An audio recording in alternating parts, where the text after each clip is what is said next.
2 patrol cars, my driveway, all because I said 5 little words. I'm not in your HOA. This power-drunk HOA president had been making my life hell for weeks. Bogus fines, harassment letters, treating a decorated Army veteran like some kind of criminal. The second I told her the truth, she called 911 claiming I was threatening the community. But while she was busy trying to destroy me, I discovered something buried in my uncle's dusty old files. Something that flipped everything upside down. Something that made me realize she wasn't just wrong about having authority over me, she was about to find out I had authority over her. What would you do if someone called the cops on you for telling the truth? Drop a comment with where you're watching from, because what I'm about to reveal will blow your mind. My name's Marcus Thornfield, and 6 months ago I thought retirement meant peace. 28 years in the Army Corps of Engineers, figured I'd earned the right to fly my flag without someone breathing down my neck. Wrong. I inherited 47 acres from Great Uncle Ezra, an eccentric old coot who hoarded legal documents like a pack rat.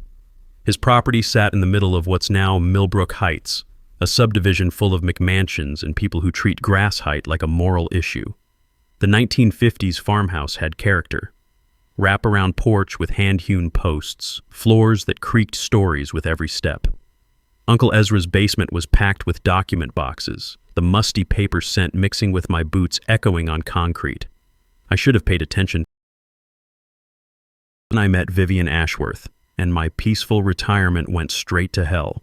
Picture a woman who probably iron presses her underwear and color coordinates her sock drawer. 58, silver hair shellacked into submission, drives a Lexus SUV with bored Prius vanity plates. She's been HOA dictator for 6 years, treating 800 families like personal subjects in her little kingdom. My neighbor Tom Bradley, retired firefighter who brought me coffee that first week, filled me in on her reign of terror. That psycho fined the Miller family $300 because their kid's sidewalk chalk was non-approved colors, made the Johnsons rip out their vegetable garden for being agriculturally inconsistent with residential standards. She once measured my grass with an actual ruler and threatened a lien over half an inch. The woman was clearly unhinged, but I figured she'd leave me alone. My property obviously wasn't part of their precious subdivision. I installed a 25-foot flagpole my first week, Old Glory flying proud, POW MIA flag underneath, plus a simple wooden sign, Thornfield Ranch Est, 1847. Nothing fancy, just honest American pride on American soil. Day 3. Here comes the Wicked Witch herself, marching up my gravel driveway like she owned every inch of dirt in the county. The sharp click of her heels against stones sounded like a death march, clutching that citation book like it was the Constitution itself. Sir, your flagpole exceeds our 20-foot height restrictions. That sign requires architectural committee pre-approval before installation. I was fixing fence posts, sweat dripping, hands dirty from honest work. The smell of creosote and fresh-cut lumber filled the air. Ma'am, with all due respect, I'm not in your HOA. Her face turned the color of a fire engine. Everyone in this community follows our covenants and restrictions. Check your property maps, I said, staying calm. This land predates your subdivision by 50 years. Didn't matter. She slapped a $250 citation under my truck's windshield anyway. When I called their office to explain the situation politely, her assistant basically told me to go pound sand in language that would make a drill sergeant blush. That's when Uncle Ezra's voice echoed in my head. Boy, when someone starts throwing their weight around, it's time to check who actually has the power. The county recorder's office became my weekend destination. Mrs. Rodriguez, the clerk who'd worked there 30 years, lit up when she heard my last name. Ezra Thornfield. That man was a legend around here. Never saw anyone read contracts more carefully than your uncle. She pulled out a thick manila file. Your uncle granted road access to the original developer back in 1996. But look at this specific clause right here. The document said, road access contingent on maintenance of private roadway standards. When I asked what that meant exactly, Mrs. Rodriguez grinned like she was sharing a secret. Your uncle let them build roads across his property, but he never actually transferred ownership of the roads themselves. Crafty old devil kept everything. Mineral rights, water rights, road ownership. They can use them, but he still owns them. Driving home, everything started looking different. Every street in Millbrook Heights, Heritage Circle, Founders Way, Elm Creek Trail, they were all built on land that belonged to Uncle Ezra's original 47 acres. That night, surrounded by the smell of old leather and yellowing paper in his basement, I found his final letter dated 2019. Marcus, if you're reading this, some fools probably tried to push you around. Time to remind them who really runs this show. You're absolutely right. Let me recount and rewrite to exactly 800 words. Vivian didn't waste time making my life hell. The morning after our little chat, I found 3 more citations plastered across my front door like legal graffiti. $50 for unapproved exterior lighting, my porch light that had been there since Eisenhower was president. Another 100 for non-conforming vehicle storage because my work truck was parked in my own driveway. And my favorite, $200 for failure to maintain approved landscaping standards. The woman was citing me for dandelions on a working ranch. I called the HOA office again, got transferred to their property manager, some kid named Derek, who sounded like he was reading from a script. Sir, all residents must comply with architectural guidelines regardless of property age. Son, I'm not a resident of your HOA. Check your plat maps. Mrs. Ashworth says boundary disputes don't exempt anyone from community standards. That's when I knew we were dealing with someone who'd rather be wrong with authority than right without it. But Vivian escalated things. Next morning, I heard gravel crunching and looked out to see some guy with a clipboard and camera wandering around my property, taking pictures of everything from my barns peeling paint to my chickens. She'd hired a private property inspector to document violations on my land. The smell of fresh manure from the chicken coop mixed with morning coffee as I watched this fool climb over my fence to photograph my non-conforming agricultural structures. That's when Uncle Ezra's lessons came flooding back.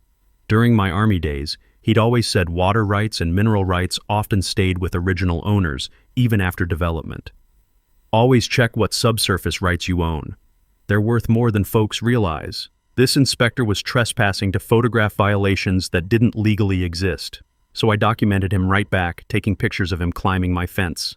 Then I called the sheriff. Deputy Martinez showed up 20 minutes later. Good man, knew Uncle Ezra personally. The morning air carried honeysuckle scent as Martinez examined the inspector's authorization letter.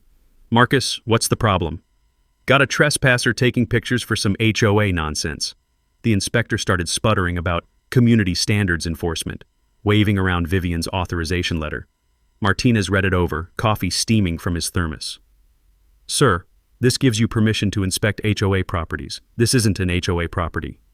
But Mrs. Ashworth said, Mrs. Ashworth doesn't authorize trespassing on private property outside her jurisdiction. The inspector left with a warning and no pictures, but Vivian was just getting started. That afternoon, she showed up with reinforcements, 2 board members and their lawyer. Fancy suits standing on my porch like they were serving federal papers. Their dress shoes clicking against wooden deck sounded like fingernails on chalkboard. Mr. Thornfield, we're prepared to offer a solution to this boundary confusion. I leaned against my doorframe, sipping sweet tea and watching these city folks sweat in uncomfortable clothes. I'm listening. The lawyer pulled out a contract. We'd like to offer honorary membership in Millbrook Heights HOA, reduced dues, grandfathered violations, and you keep your flagpole. In exchange for what? Simple compliance with our basic community standards going forward. I read their generous offer. They wanted me to sign away property rights, submit to their architectural review board, and pay $300 monthly for the privilege of following their rules on my own land. Folks, that's mighty kind, I said, handing back their contract, but I'll pass. Vivian's face turned purple. Mr. Thornfield, we're trying to be reasonable. Ma'am, I don't need permission to be reasonable on my own property. After they left, I called Mrs. Rodriguez at the county office. Time to dig deeper into those subsurface rights Uncle Ezra had protected. Ezra filed for exclusive water pumping rights back in 1962, she told me. Covers the entire aquifer under the subdivision. Annual renewal fee of $50, automatically renewed unless canceled. My heart raced as implications hit me. Uncle Ezra hadn't just collected documents. He'd built a fortress of legal protections. That evening, Tom Bradley came by with a 6-pack and disturbing news. Barbecue smoke drifted from someone's backyard while we sat on my porch, watching sunset over Vivian's manicured kingdom. Vivian's been calling contractors around town telling them not to do business with you, says you're problematic and fighting community improvement efforts. She's also posting on Nextdoor about dangerous elements moving into the neighborhood. Direct quote, military individuals with anti-authority attitudes who refuse basic community standards. Now she was attacking my service record. That crossed a line. I spent that night reading Uncle Ezra's papers by lamplight, musty document smell filling the room. That's when I found the 1963 easement agreement that made me smile. Uncle Ezra had negotiated maintenance authority over the subdivision's entire drainage system. Every storm drain, every culvert, every piece of infrastructure keeping Millbrook Heights from flooding. Uncle Ezra had legal oversight and emergency access rights, which meant I now had authority to inspect drainage systems throughout the entire subdivision, including the storm drain running directly under Vivian's perfect front yard. Time to pay her a neighborly visit. I showed up at Vivian's house Tuesday morning with my clipboard, measuring tape, and the biggest smile I could manage. Her front lawn looked like something out of a magazine. Every blade of grass the exact same height, flower beds arranged with military precision. The woman probably used a ruler to trim each individual blade. She answered the door in a bathrobe that cost more than my truck payment, coffee mug in hand, looking like she'd rather be getting a root canal. "Mr. Thornfield, what are you doing here?" "Morning, ma'am. Just need to inspect the drainage easement under your property. Routine maintenance check." I held up the 1963 easement agreement, complete with official county seal. Her face went through 6 different shades of confusion before settling on angry red. "You can't just walk onto my property." "Actually, I can. Your house sits right over the main storm drain for this subdivision. My great-uncle negotiated maintenance rights, and those transferred to me." The smell of her expensive perfume mixed with fresh-cut grass and morning dew. You could practically hear the gears grinding in her head as she tried to process this information. "This is harassment." "No, ma'am. This is infrastructure maintenance. Would you prefer I schedule through your HOA office? I'm sure Derek would love the paperwork." She slammed the door so hard it rattled the windows, but I'd gotten what I came for, confirmation she had no clue what legal rights Uncle Ezra had woven into this neighborhood's foundation. 10 minutes later, she escalated in exactly the way I'd expected. Instead of calling her lawyer or even Derek, she dialed 911, told them a dangerous veteran was threatening her family with fake legal documents. 2 patrol cars arrived while I was measuring the storm drain access point in her backyard. The sound of car doors slamming echoed off perfect houses like gunshots in suburbia. "Sir, step away from the property and put your hands visible." I recognized Officer Johnson from my morning coffee runs. Good guy, just doing his job. I slowly pulled out the easement agreement and property deed, moving like I was handling explosives. "Officers, I'm conducting legally authorized drainage maintenance on infrastructure. I have easement rights to inspect." Vivian came running out in her bathrobe, practically hyperventilating. "He's been harassing our family for weeks, making threats, ignoring community standards, threatening our safety." Sergeant Williams, Johnson's partner, stepped forward. Older guy with gray temples who'd probably seen every flavor of neighborhood drama. He examined my paperwork while morning air filled with the distant hum of leaf blowers from 3 different yards, because apparently 8 a.m. was lawn maintenance hour in suburbia. "Ma'am, these documents appear legitimate. This gentleman has legal authority to inspect drainage infrastructure on this easement. But he can't just walk onto my property whenever he wants." "Actually," Williams said, reading the fine print, "according to this 1963 agreement, he can, with reasonable notice during business hours." Watching Vivian's face was like watching a Windows computer crash in real time. Red to purple to gray to something approaching translucent. "This is insane. I'm calling my lawyer immediately." "That's your right, ma'am, but right now, this gentleman isn't violating any laws." After the officers left, I finished my inspection, taking pictures of perfectly functional drainage and making notes about potential future maintenance needs. The real victory was watching Vivian realize she'd called the cops on someone with legal authority to be exactly where he was standing, but Vivian wasn't done playing dirty. That afternoon, my insurance company called. Someone had filed a complaint claiming my property was creating safety hazards for surrounding communities. They wanted to inspect my dangerous agricultural activities and unpermitting threatening structures. When I asked who filed the complaint, they couldn't say. But they could tell me it came with photographs and a detailed report about livestock creating health risks and unpermitted structures threatening neighborhood property values. I'd been raising chickens and maintaining that barn for 6 months without issues. Now suddenly I was a public menace. That evening, Tom Bradley arrived with beer and intelligence that made everything click. The smell of his Marlboros mixed with honeysuckle as we sat on my porch watching the sun set over Vivian's kingdom. She's been busy. Called county health about your chickens, filed code enforcement complaints about your barn, and here's the best part. She's telling neighbors you're planning massive commercial farming expansion. Commercial farming? Says you're bringing in pigs, maybe cattle. Turn the whole area into industrial agriculture that'll destroy everyone's property values and create unbearable stench. The woman was waging psychological warfare, trying to turn my neighbors against me before I realized what hit me, but she'd made one crucial mistake, fighting someone who'd spent decades planning military operations. I pulled out Uncle Ezra's water rights documentation, showing Tom the real scope of my inheritance. Not just drainage easements, Uncle Ezra controlled groundwater pumping rights for the entire subdivision. Every well, every irrigation system, every drop keeping those perfect lawns green. Tom, what happens when those pretty lawns can't get watered? His grin was like watching someone discover buried treasure. You beautiful, evil genius. Wednesday morning brought a surprise that made my coffee taste like battery acid. I was feeding my chickens when a black sedan pulled up, followed by a white van with Millbrook Property Management painted on the side. Out stepped Vivian, her lawyer, and 3 guys in coveralls carrying surveying equipment. The crunch of dress shoes on gravel sounded like trouble marching up my driveway. "Mr. Thornfield," the lawyer called out, "we're here to conduct an official boundary survey to resolve this property dispute." I wiped chicken feed off my hands, the smell of fresh morning air mixing with diesel exhaust from their van. One of my hens chose that moment to let out a squawk that sounded like she was commenting on our uninvited guests. "Folks, there's no property dispute. County records are clear about where my land ends and yours begins." "Nevertheless," Vivian said, clutching a manila folder, "we've hired professional surveyors to establish definitive boundaries." That's when I noticed something fishy. These weren't county surveyors or licensed professionals.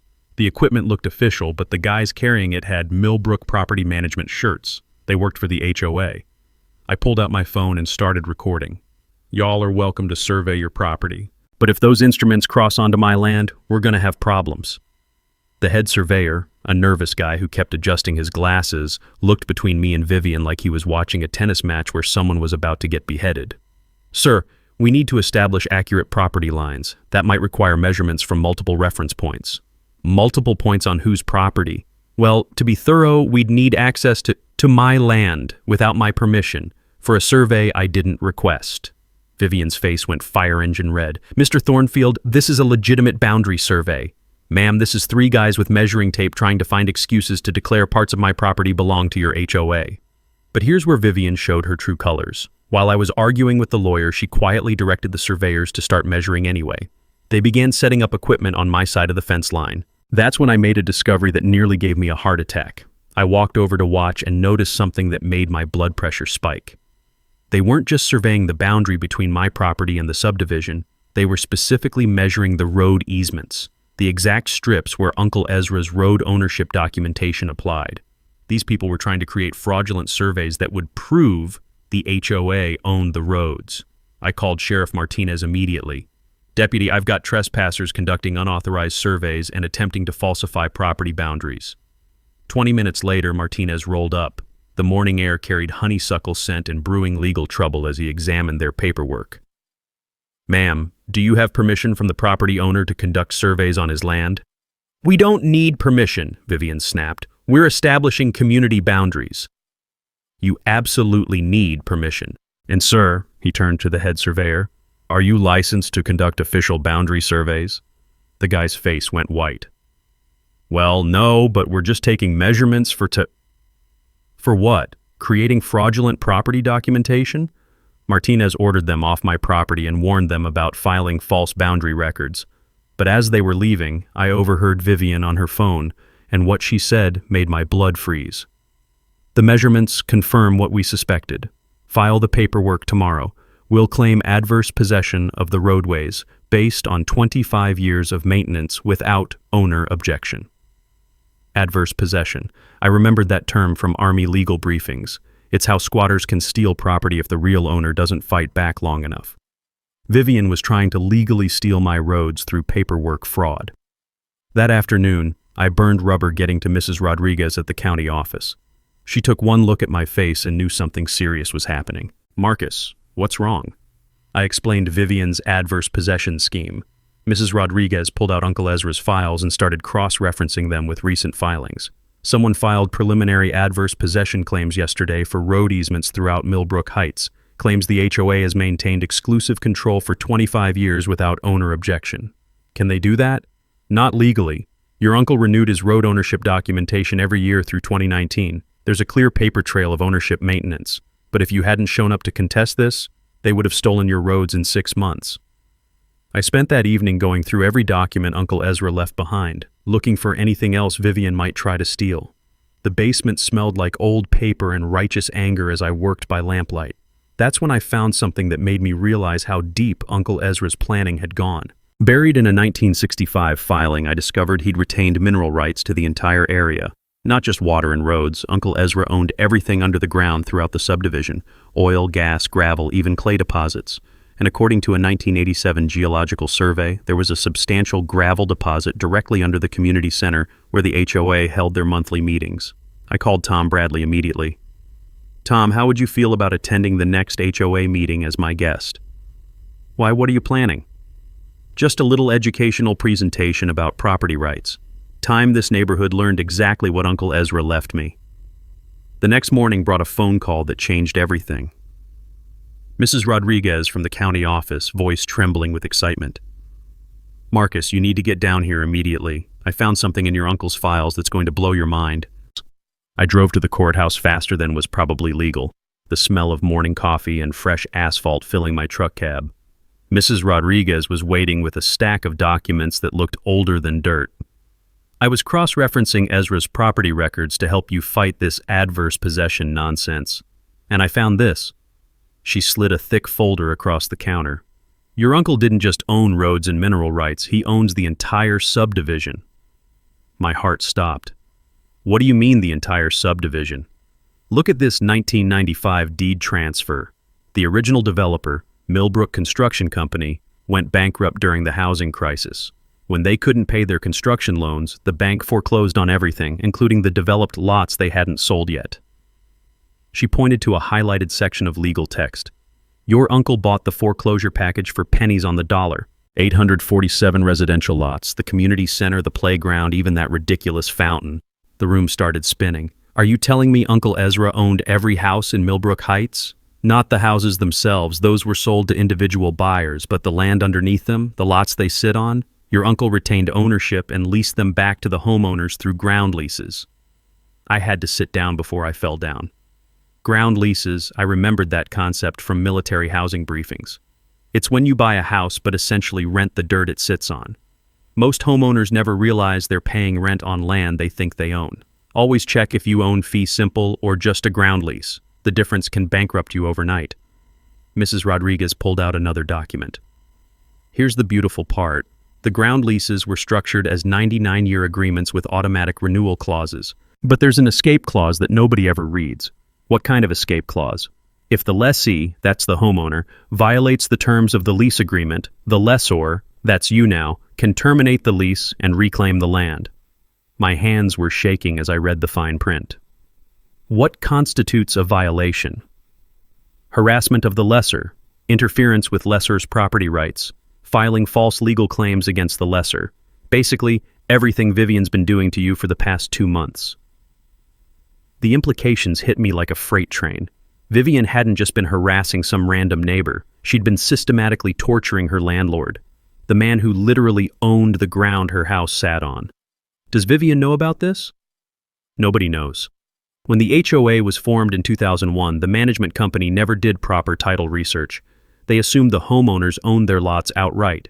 The ground lease payments were automatically deducted from mortgage payments and sent to a trust account your uncle set up. I flipped through page after page of financial records. For 24 years, every homeowner in Millbrook Heights had been paying Uncle Ezra rent without knowing it. The monthly HOA dues they thought were going to maintenance, a big chunk was actually ground lease payments. How much money are we talking about? Mrs. Rodriguez pulled out a calculator. 847 lots at $75 monthly ground lease. That's $760,000 annually. Your uncle collected over $18 million since the subdivision was built.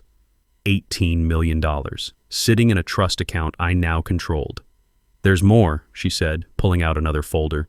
Your uncle documented every lease violation, every HOA overreach, every instance of harassment. He built a legal case for decades. But the final document was what really got me.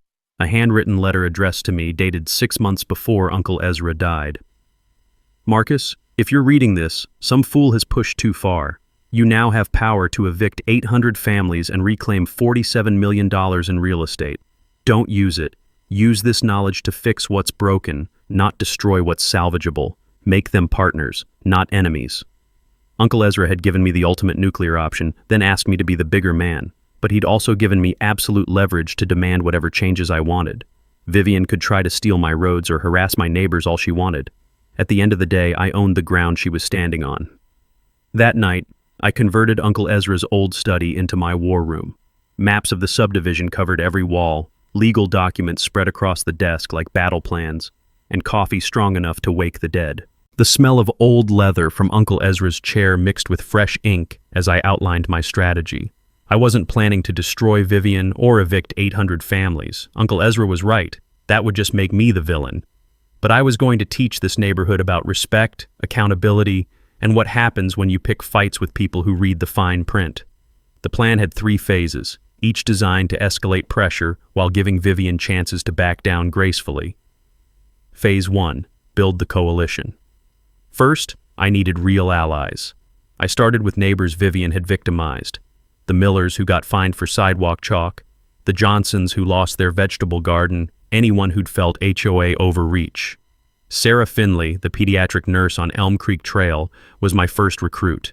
She'd been fighting Vivian for 2 years over playground equipment, racking up thousands in bogus fines. When I showed up with ground lease documents, her jaw dropped. You're telling me we don't actually own our land? Exactly. And every time Vivian harasses you, she's violating your lease agreement, giving me grounds to intervene. Sarah's husband, Mike, an accountant, helped me create a simple presentation explaining ground leases in normal language. We designed it like insurance commercials because most folks had never heard of ground leases, much less realized they were living under one. Phase 2, document everything. While Sarah spread word to frustrated homeowners, I built an ironclad legal case. Every citation Vivian issued outside HOA boundaries, every false police report, every interference with my property rights, documented with military precision. Tom Bradley proved surprisingly useful. 20 years as a firefighter taught him thorough investigation. He helped create a timeline of Vivian's escalating harassment, complete with photographs, witness statements, and official police reports.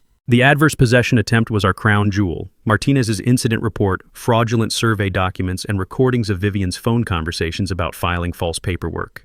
Any competent lawyer could destroy her in court. But courts were messy and expensive. I had a better idea. Phase 3, the community confrontation. The HOA's monthly meeting was Thursday at the community center. Perfect timing, since I owned the building they were meeting in. I called the management company requesting agenda time for property rights education. Derek tried to refuse. Sir, you're not an HOA member. Only residents can address the board. Son, I'm not just a resident, I'm your landlord. Check your lease agreements. 20 minutes later, Derek called back with a completely different tone. Someone had finally done the title research they should have completed 20 years ago. Mr. Thornfield, we'd be honored to have you speak. I spent the week preparing with Mrs. Rodriguez and attorney Rebecca Santos. Rebecca examined Uncle Ezra's documentation and whistled. This is the most comprehensive property rights portfolio I've ever seen. Your uncle could have charged triple the ground lease rates. The presentation was designed to educate, not humiliate. I wanted people understanding their legal situation, learning their rights as lessees and HOA members, and seeing a path forward without lawyers or evictions. But I prepared a backup plan. if Vivian disrupted the meeting or rallied support for continued harassment. I had documents that would end her presidency immediately. The trump card was financial analysis showing HOA money spent on legal fees, harassment campaigns, and fraudulent activities over 2 years. Money from homeowner dues that could have gone to actual community improvements instead of Vivian's personal vendettas. Always keep detailed financial records when dealing with HOA disputes. Misuse of homeowner funds is often the fastest way to remove corrupt board members. Money talks louder than personality conflicts. Wednesday evening, Sarah called with an update that made me smile. Marcus, word's out about Thursday's meeting. I've talked to 47 families and every single one is attending. People are furious about the ground lease situation, but they're more furious about how much money Vivian's wasted on harassment instead of fixing roads. What about Vivian's supporters? That's the beautiful part. Even her allies are asking questions. Nobody likes discovering they've been paying rent without knowing it, especially when their HOA president has been picking expensive legal fights with their landlord. Thursday morning, I loaded my truck with presentation materials and solutions. The community center parking lot was filling up by 6:30, though the meeting didn't start until 7. Tom Bradley met me at the entrance, grinning like a man about to watch his favorite movie. "You ready for this, Marcus?" I looked at neighbors filing into the building I owned, people living under agreements they didn't understand, governed by a woman who'd forgotten that authority comes with responsibility.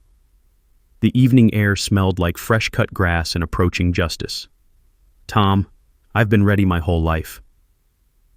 The community center was packed tighter than a sardine can by 7 p.m. Every seat filled, people standing along the walls, even some folks sitting on the floor near the back. The air was thick with tension and too much cologne from the guy next to the coffee station who apparently thought he was attending a dinner party instead of a neighborhood showdown. Vivian sat at the front table with the other board members, looking like a general who'd just realized her army was about to mutiny. She kept glancing at the crowd, then at me, then back at the crowd like she was trying to solve a math problem that kept changing its variables.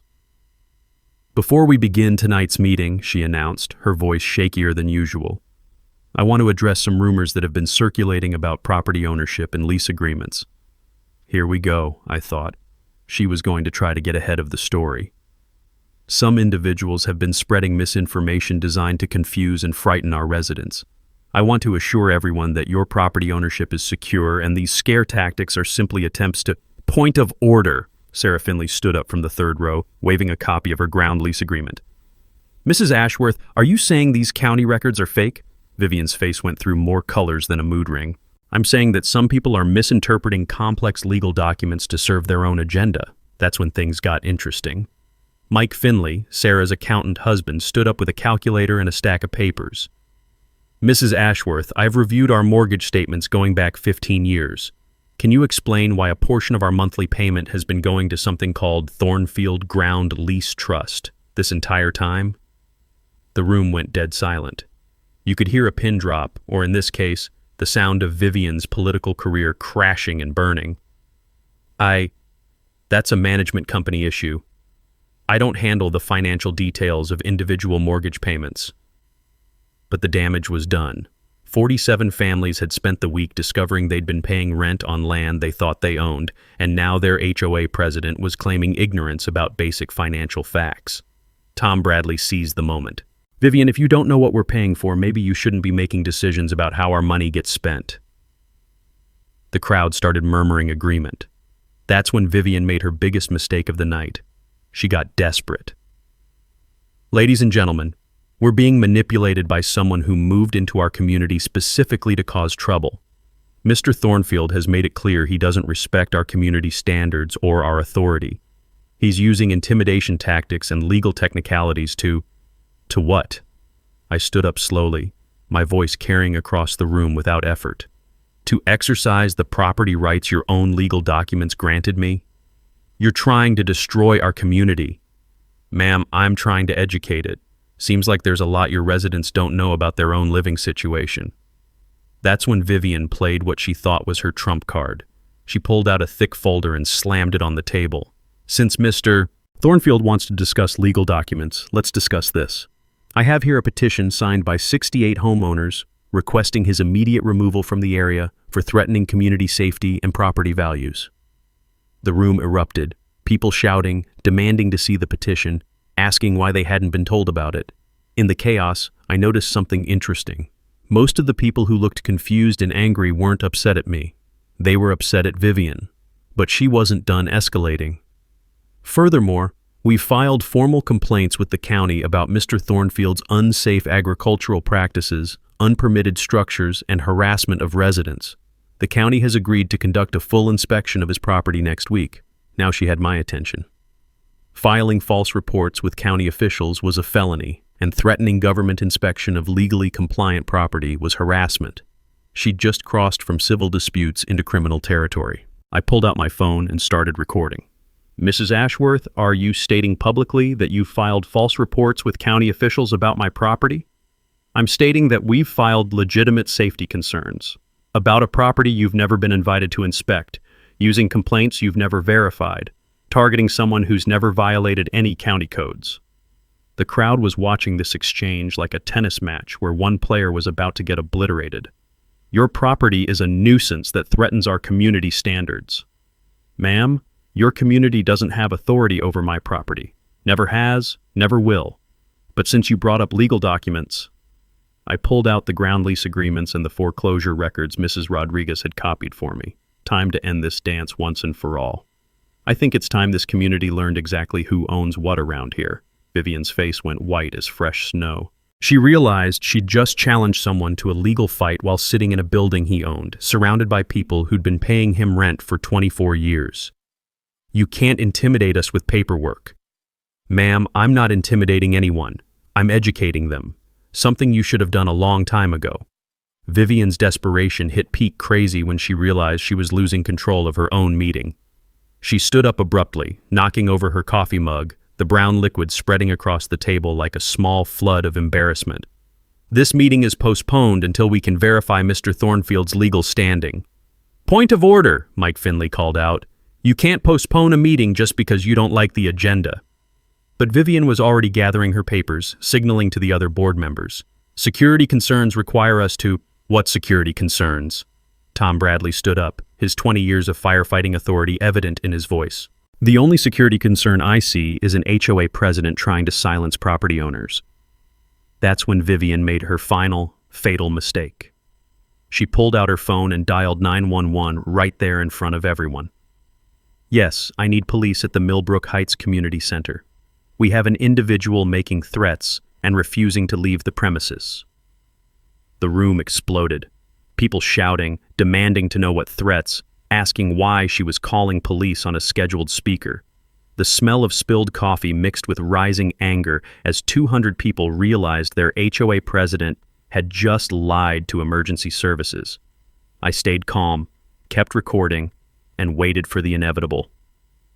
Ma'am, I said loud enough for everyone to hear, you just filed a false police report in front of 200 witnesses. That's a felony. Vivian's face went through every shade of panic. You are threatening our community. I'm standing here holding legal documents and speaking in a calm voice. If that's threatening to you, maybe the problem isn't me. Deputy Martinez arrived 15 minutes later with backup, probably expecting to break up some kind of riot. Instead, he walked into a packed meeting where everyone was sitting quietly, watching Vivian pace behind the front table like a caged animal. What seems to be the problem here? Vivian rushed toward him. Officer, this man has been making threats and disrupting our meeting with false legal claims. Martinez looked around the room, then at me sitting calmly with my folder of documents. Sir, have you made any threats tonight? No, sir. I was invited to speak about property rights education. I brought legal documents from the county recorder's office. He's trying to intimidate our residents with fake paperwork. That's when Sarah Finley stood up. Officer, Mrs. Ashworth called 911 because she doesn't like what we're learning about our own property ownership. No one here feels threatened by Mr. Thornfield. Martinez examined the crowd. Is that accurate? Does anyone here feel threatened or unsafe? Silence. Not one person raised their hand or spoke up. Even Vivian's remaining supporters sat quietly, looking embarrassed by her meltdown. Ma'am, Martinez said to Vivian, filing false police reports is a serious offense. Are you sure you want to pursue this complaint? But Vivian had passed the point of rational thinking. He's harassing our entire community. He's violating our covenants. He's destroying our property values. Ma'am, he's not part of your HOA. He can't violate covenants he never agreed to. Martinez had clearly done his homework since our previous encounters. He understood the legal situation better than Vivian did. That's when I decided to end the circus. I stood up and addressed the room. Folks, Mrs. Ashworth seems upset about legal documents she claims are fake. Would you like to hear what these county records actually say? The crowd rumbled agreement. Crowd rumbled. Even some of the board members were nodding. I opened the folder and pulled out the foreclosure deed from 1995. 29 years ago, the original developer of this subdivision went bankrupt. The bank foreclosed on everything. The developed lots, the common areas, the roads, everything. I held up the document so people could see the official seals. My great-uncle Ezra Thornfield bought the entire foreclosure package for $1.97 on the dollar. The room went dead quiet. You could hear the air conditioning humming and someone's stomach growling near the back. That means for the past 24 years, every family in this subdivision has been living under ground lease agreements. You own your houses, but Uncle Ezra owned the land underneath them. I pulled out the ground lease documentation. These agreements automatically renewed every year, with monthly lease payments built into your mortgage statements. Money you've been paying without realizing it. Vivian was shaking her head violently. That's impossible. We own our lots. Ma'am, you can check with any title company. Ground leases are perfectly legal and more common than people think. I looked around the room at faces showing confusion, anger, and dawning understanding. Here's the important part. Those ground lease agreements include behavior clauses, harassment of the lessor, filing false legal claims, interfering with property rights.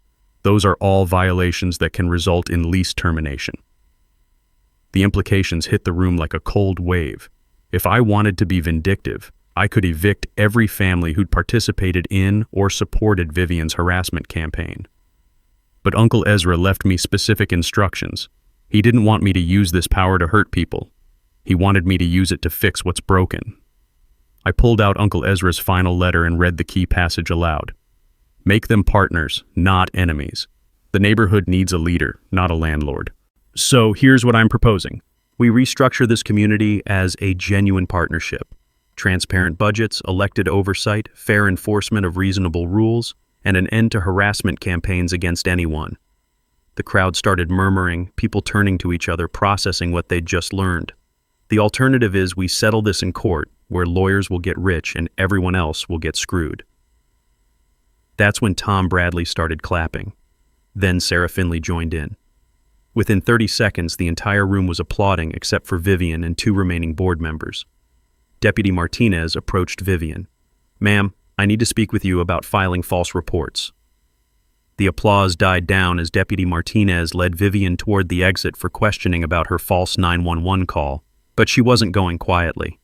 At the doorway, she turned around and screamed at the crowd with the fury of someone watching their empire crumble. You're all making a terrible mistake. This man is going to destroy everything we've built here. That's when the local news crew arrived. David Park from Channel 7, along with a cameraman and reporter I didn't recognize, walked through the door just as Vivian was having her public meltdown. Perfect timing that couldn't have been better if I'd scripted it myself. We received reports of a community dispute, David said, camera already rolling. Can someone explain what's happening here? Vivian immediately rushed toward the camera like a moth to flame. This is Vivian Ashworth, president of Millbrook Heights HOA. We're dealing with an individual who's trying to intimidate our residents with fraudulent legal documents.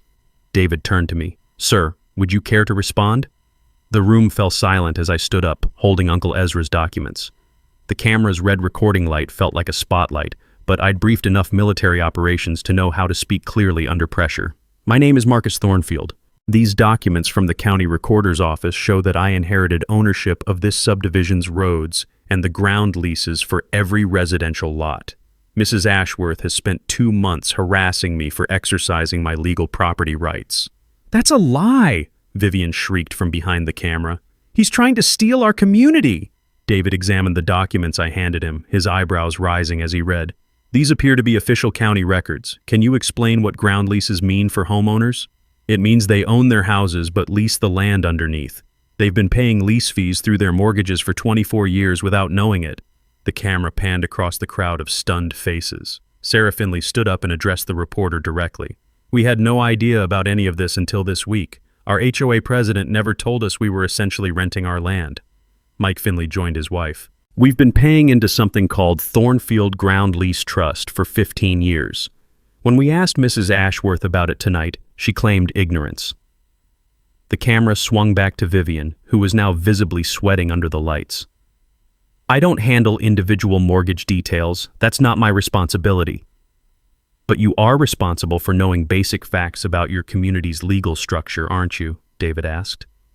That's when Tom Bradley dropped the bomb that ended everything. "She's also responsible for filing false police reports. Mrs. Ashworth called 911 tonight claiming Mr. Thornfield was making threats. As you can see, he's standing here calmly with legal documents while she's the one screaming and disrupting the meeting." Deputy Martinez stepped back into frame. "I can confirm that the 911 call appears to have been without merit. No threats were made, and Mr. Thornfield was invited to speak at this meeting." David turned to Vivian for response, but she was already backpedaling toward the door. "This is harassment. You're all conspiring against me." "Ma'am," I called out, my voice carrying across the room and into the camera microphone. "Nobody's conspiring against you. We're just asking you to follow the same rules you've been forcing on everyone else." "What rules?" I pulled out the stack of citations she'd issued me over the past 2 months. "Respect for property rights, honest communication with residents, following legal procedures instead of making up your own." The camera zoomed in as I held up citation after citation. $250 for flying the American flag, $100 for parking my truck in my own driveway, $50 for having dandelions on a working ranch. "You're not part of our community." "Ma'am, according to these ground lease agreements, I don't just live in your community, I own it." The room erupted in nervous laughter and scattered applause. Even some of the board members were shaking their heads at Vivian's behavior. David stepped closer with his microphone. "Mr. Thornfield, what are your intentions now that this ownership situation has been revealed?" This was the moment Uncle Ezra had prepared me for. The chance to be vindictive or to be a leader. I looked around the room at 200 people who were watching their understanding of their own lives get turned upside down. My great-uncle left me instructions to be a partner, not a dictator. I'm proposing we restructure this community based on transparency, fairness, and mutual respect. And if people don't agree to that restructuring, I shrugged. Then we'll settle it in court and lawyers will get rich while everyone else gets screwed. But I'd rather work together than fight each other. Vivian made one final desperate play. "You can't force us to accept your demands." I turned to face her directly, the camera capturing every word. "Ma'am, I'm not forcing anything. I'm offering partnership instead of landlord-tenant relationships. But if you prefer the alternative..." I pulled out the lease termination notices I'd prepared as backup. "I can start eviction proceedings tomorrow morning. Your choice." The room went dead silent. Vivian's face cycled through shock, anger, fear, and finally defeat. Deputy Martinez stepped forward. "Ma'am, I need you to come with me now." As Vivian was escorted out for questioning about filing false reports, the camera captured her final words. "This isn't over." I looked directly into the camera lens. "Yes, ma'am, it is." 6 months later, Millbrook Heights had transformed into something Uncle Ezra would have been proud of. The HOA had been restructured into the Millbrook Community Partnership, with elected representatives, transparent budgets, and rules that actually made sense. Property values had increased 12%, not because of strict enforcement, but because people actually wanted to live in a neighborhood where neighbors helped each other instead of fighting. I was sitting on my front porch, watching kids play in the new community garden we'd built on the corner lot that used to be decorative green space only. The smell of tomatoes and fresh herbs mixed with the sound of laughter, creating the kind of atmosphere Uncle Ezra had always envisioned. My morning coffee tasted better knowing it was brewed with water from wells I owned, flowing to homes where people now understood exactly what they were paying for. Tom Bradley walked up the gravel driveway, carrying 2 bottles of beer even though it wasn't even noon yet. After the events of the past year, we'd earned the right to celebrate whenever we wanted. "Got some interesting news from downtown," he said, settling into the rocking chair I'd built from wood reclaimed from the old barn. "Vivian's court case wrapped up yesterday. How'd that turn out? Plea bargain, 6 months community service, fine for filing false reports, and she's banned from serving on any HOA board in the county for 5 years. I took a long sip of coffee and watched a red-tailed hawk circle over the fields behind my property. Think she learned anything from all this? Doubt it, but the rest of the neighborhood sure did. He was right about that. Sarah Finley had been elected as the first president of the community partnership, running on a platform of transparency and common sense. Mike Finley handled the books, ensuring every penny of community funds was accounted for and spent on actual improvements rather than harassment campaigns. The old HOA office had been converted into a community resource center where people could access Wi-Fi, borrow tools, or just gather for coffee and conversation. The building's conference room displayed a framed copy of Uncle Ezra's letter, reminding everyone that real leadership meant serving the community, not controlling it. "Marcus," Tom said, "you ever think about what would have happened if you'd just moved away when Vivian started her nonsense?" "I'd thought about that plenty over the past months. Probably would have found some other property owner to bully, maybe someone without Uncle Ezra's documents to fight back with." "So you did this neighborhood a favor?" "We all did ourselves a favor. Sometimes standing up to bullies is the only way to stop them from creating more victims." The sound of gravel crunching announced Sarah Finley's arrival. She'd gotten into the habit of stopping by every few weeks to update me on community business, even though I'd made it clear that the partnership should run itself without needing my approval. "Morning, Marcus." "Tom." She climbed the porch steps, looking more relaxed than I'd ever seen her during the Vivian years. "Got the quarterly budget report if you want to look it over." "Sarah, I keep telling you, you don't need my permission to spend community money on community needs." "I know, but transparency works both ways. You own the infrastructure, so you should know how we're maintaining it." The budget was impressive. Road maintenance costs had dropped 40% because we'd eliminated the expensive legal fees and harassment campaigns that used to drain community funds. The savings had been redirected to actual improvements, playground equipment, walking trails, and a community workshop where people could borrow tools or work on projects together. "There's something else," Sarah said, pulling out a letter. "We got contacted by 3 other HOAs dealing with similar situations. They want to know how we restructured our community governance." "Similar situations?" "Corrupt board members, harassment campaigns, residents who didn't understand their property rights. Apparently, our story made the rounds on social media and property rights websites." I read through the letters from communities in Ohio, Florida, and California. Each one described HOA overreach, financial mismanagement, and residents who felt powerless against petty dictators masquerading as community leaders. "What do you think we should tell them?" "Same thing Uncle Ezra taught me. Knowledge is power, but wisdom is knowing how to use that power to help people instead of hurting them." Tom raised his beer bottle. "To Uncle Ezra, man had more foresight than a weather satellite." "To Uncle Ezra," Sarah agreed, "and to communities that work together instead of fighting each other." I raised my coffee mug. "To the idea that neighbors should be partners, not adversaries." As we sat there enjoying the morning breeze, I noticed something that would have made Uncle Ezra smile. 3 kids from different families were working together in the community garden, teaching each other how to plant seeds and sharing tools without being asked. Their parents were chatting nearby, planning a block party for next weekend. This was what Uncle Ezra had really left me. Not just legal documents and property rights, but the opportunity to help create something better than what came before. My phone buzzed with a text message. Another community asking for advice about HOA reform. I handed the phone to Sarah. "Think you can handle this one without me?" She grinned. "Marcus, we've been handling things without you for months.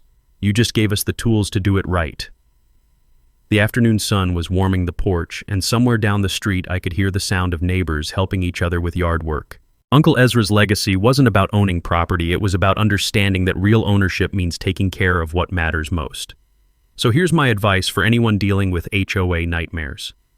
Document everything, know your rights, and never be afraid to stand up for what's correct. Sometimes the best way to fix a broken system is to remind people that communities work best when everyone has a voice. Drop a comment below and tell me about your own HOA horror stories. Trust me, you're not alone in dealing with power-hungry neighbors who've forgotten that authority should serve the community, not control it. And don't forget to subscribe for more stories about regular people standing up to corruption and actually winning. Next week, I'll tell you about the town council that tried to seize a veteran's property for a parking lot until they discovered he owned the mineral rights under their city hall. Thanks for hanging out with us on HOA Stories, where the HOA Karens meet their match.